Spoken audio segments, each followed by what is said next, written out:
ನರೇಂದ್ರ ಸ್ವಾಮಿ ಅವರು ಚಾಲನೆ ಕೊಟ್ಟಿದ್ದಾರೆ.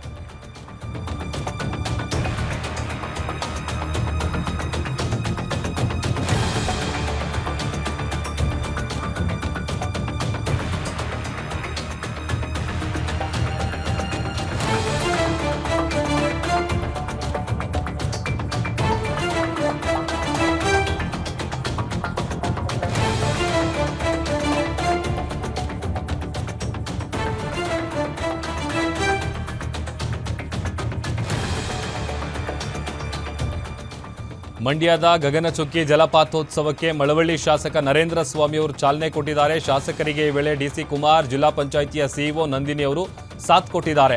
ಸಂಜೆ ವೇದಿಕೆ ಕಾರ್ಯಕ್ರಮಕ್ಕೆ ಚಾಲನೆಯನ್ನ ಸಿಎಂ ಸಿದ್ದರಾಮಯ್ಯ ಅವರು ಕೊಡ್ತಾರೆ.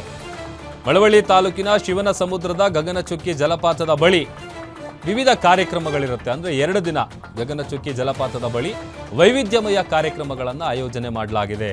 ಪ್ರಕೃತಿ ದತ್ತ ರಮಣೀಯ ತಾಣದಲ್ಲಿರುವಂತಹ ಗಗನಚುಕ್ಕಿ ಜಲಪಾತೋತ್ಸವಕ್ಕೆ ಅದ್ಧೂರಿಯಾದಂಥ ಚಾಲನೆ ಸಿಕ್ಕಿದೆ.